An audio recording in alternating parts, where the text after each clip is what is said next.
সুপ্রিয় দর্শক, আসসালামু আলাইকুম। দেশ ও দেশের বাইরে থেকে যেখান থেকে আমাদের আজকের এই প্রতিবেদনটি দেখছেন, আপনাদের সকলকে জানাই মডার্ন ফার্ম বিডির পক্ষ থেকে আন্তরিক শুভেচ্ছা ও অভিনন্দন। দর্শক, বরাবর এমন চলে আসলাম গোপালগঞ্জ জেলার কোটালীপাড়া থানার বানারজোর গ্রামে শফিকুল ভাইয়ের লেয়ার মুরগির খামারে। আসসালামু আলাইকুম ভাই, কেমন আছেন? ভাই, আপনি খামারটা ঘুরে দেখলাম, অনেক সুন্দর করে পরিকল্পিতভাবে এই খামারটা শুরু করছেন। কতদিন যাবত শুরু করছেন এই খামারটা? 5 বছর যাবত। এত কিছু থাকতে অনেকে অনেক কিছু করে, মাছ করে বা অন্য অন্য কিছু পোলট্রি করে, লেয়ার মুরগি নিয়ে কেন শুরু করলেন? অন্য অন্য ব্যবসা থেকে এটা আপনার লাভজনক মনে হয়? এই ব্যবসাটা আগে এক সময় ভালো ছিল, কিন্তু বর্তমান পরিস্থিতিতে খাবারের যে পরিমাণ দাম, তাতে এখন ব্যবসা বেশি একটা ভালো যায় না। কিন্তু আমরা যখন প্রথমে শুরু করছি তখন লাভজনক ব্যবসা ছিল। এই খাবারের দাম বাড়াতে একটু জি। এই শেডটা এটা কত মুরগির শেড? এটা 2000 মুরগির শেড। এখন কতগুলো মুরগি আছে? এখন 2000 মুরগি আছে, একটু কম বেশি হইতে পারে। আচ্ছা, এই আপনারা কত দিনের বাচ্চা আনেন বা বড় আনেন? আমরা একদিনের বাচ্চা থেকেই শুরু করি। মানে বাচ্চাগুলো যখন আনেন কীভাবে কী পরিচর্যা করেন? প্রথমত এটা হচ্ছে আপনার ব্রুডারের মাধ্যমে পালতে হয়। পালার পরে যখন 10 দিন 15 দিন বা 20 দিন বয়স হয় তখন আমরা ব্রুডার থেকে বের করি। বের করার পরে আস্তে আস্তে বড় হয়। 5 মাস 6 মাস হলে আর কি ডিমে আসে। আচ্ছা, ছোটো থেকে আপনি প্রথম দিন থেকে কী খাবার দেন? প্রথম দিক থেকে হচ্ছে আপনার এটা তো বলে হচ্ছে লেয়ার মুরগি। লেয়ারের হচ্ছে বিভিন্ন পদের খাবার আছে, যেমন ধরেন আপনার স্টার্টার, গ্রোয়ার। এটা হচ্ছে স্টার্টার শুরু হয় হচ্ছে আপনার 2 মাস পর্যন্ত আমাদের স্টার্টার চলে। তারপরে হ্যাঁ, 0 থেকে 2 মাস পর্যন্ত স্টার্টার চলে। তারপর থেকে হচ্ছে আপনার গ্রোয়ার চলে ডিম পাড়ার আগ পর্যন্ত। যখন ডিমে আসে ধরেন 10% অথবা 5% ডিমে আসে, তখন লেয়ার 1 নামে যে খাবারটা আছে সেটাই হচ্ছে বিক্রি পর্যন্ত খাওয়ানো হয়। বাচ্চার কোনো ভ্যাকসিন করেন নাকি? হ্যাঁ, বাচ্চার ভ্যাকসিন আছে। ভ্যাকসিন ডিমে আসতে গেলে 16 থেকে 17টা ভ্যাকসিন করতে হয়। এটা হচ্ছে পর্যায়ক্রমে করতে হয়। যেমন ধরেন 3 দিনে করতে হয়, তারপর 5 দিন, 7 দিন, তারপরে হচ্ছে আপনার মুরগির বয়স যখন 14 দিন হয় তখন আছে, তারপরে আপনার 30 দিনে আছে, 35 দিনে আছে, তারপর 7 সপ্তাহ, 11 সপ্তাহ, এইভাবে আর কি 16 সপ্তাহ করতে হয়। আর আপনার রানীক্ষেত ভ্যাকসিন আছে, পক্স আছে, তারপর আপনার ব্রনকাইটিস আছে। রানীক্ষেত হচ্ছে ভ্যাকসিন আপনার হচ্ছে যখন বাচ্চা মুরগি থাকে তখন বাচ্চা মুরগির জন্য রানীক্ষেত ভ্যাকসিন আছে একটা, বিশেষ করে সেইটা ব্যবহার করি। তারপর যখন বড় হয় প্রতি মাসে মাসে অন্তর অন্তর রানীক্ষেত ভ্যাকসিন। বাচ্চা থেকে কতদিনে কি ভ্যাকসিন দেওয়া? বাচ্চা থেকে ওই আপনার 3 দিন পর দেন বা 7 দিন? একটা ভ্যাকসিনের একটা চার্ট আছে, ওই অনুযায়ী আমরা আর কি ভ্যাকসিন ব্যবহার করি।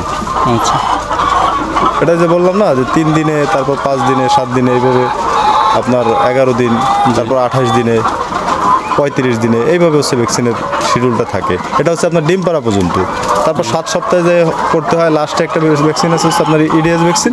ওটা হচ্ছে ডিমে আসার আগে করতে হয়। ডিমে আসার পরে কি আর কোনো ভ্যাকসিন লাগে? হ্যাঁ, ডিমে আসার পরে ভ্যাকসিন লাগে। প্রত্যেক মাসে মাসে আপনার রানীক্ষেত ভ্যাকসিন দিতে হয়। শুধু রানীক্ষেত? জি। সেই মুরগিগুলো কতদিন রাখেন খামারে? এটা আপনারা তো 12 মাস 16 মাস পর্যন্ত ডিম পাড়ানো যায়। তারপরে হচ্ছে আমরা মাংসের দামে বিক্রি করে দিই। এখানে মোট কতগুলো মুরগি আছে? এখানে 2000 মুরগি আছে। 2000 মুরগিতে প্রতিদিন ডিম পান কতগুলো? এখানে 1700-1800 এরকম ডিম আসে 2000 মুরগি থেকে। জি। 95%? 90%। যখন হচ্ছে আপনার 75-80% আসে তখন আমরা বডি বিক্রি করে দিই। মেডিসিন ব্যবহার করেন না পানির সাথে? ভালো কেমন খাবার? এমনি যেমন ধরেন প্রোবায়োটিক, ভিটামিন জাতীয় কিছু ওষুধ আছে, এগুলো ব্যবহার করি। তারপরে আপনার যদি কখনো মুরগির ঠান্ডা লাগে তখন আপনার অ্যান্টিবায়োটিক প্রয়োগ করি, তাও চিকিৎসকের পরামর্শ অনুযায়ী। আচ্ছা, এমনি কোনো সমস্যা হলে ডাক্তার পরামর্শ নেন? হ্যাঁ, সমস্যা হলে ডাক্তারের পরামর্শ নেই। যেমন ধরেন আপনাদের বিভিন্ন ওষুধ কোম্পানির ডাক্তার আছে, এরা প্রায় ভিজিটে আসে। তারপর আমাদের সাথে পরিচিত ডাক্তার আছে, তাদের পরামর্শ অনুযায়ী আমরা এই মুরগি পালন করি।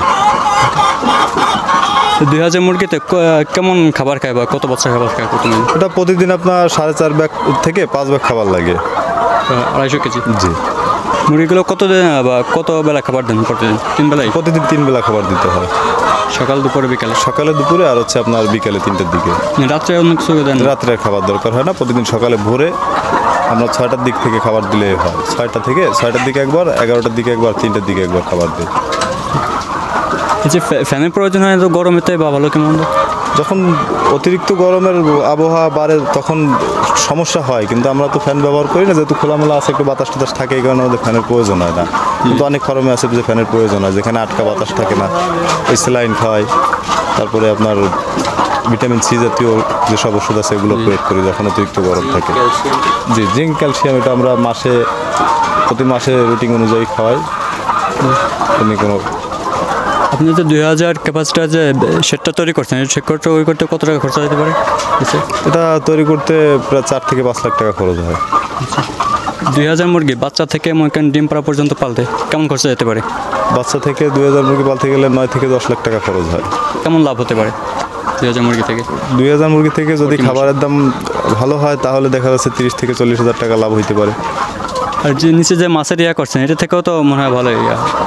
হ্যাঁ, মাছ থেকে কিছু হয়, কারণ যেহেতু আমাদের খাবার টাবার প্রয়োগ করতে হয় না, মাছ থেকে কিছু লাভবান হয়। মাছ আপনি আলাদা কোনো খাবার দেন না নাকি শুধু এটাই চল? আলাদা খাবার মাঝে মাঝে দেওয়া লাগে, কম সব লাগে? সময় না, খুব কম। জি, ঠিক আছে ভাই, ধন্যবাদ আপনাকে সময় দেওয়ার জন্য। ধন্যবাদ। ভালো থাকবেন, সুস্থ থাকবেন, আল্লাহ হাফিজ।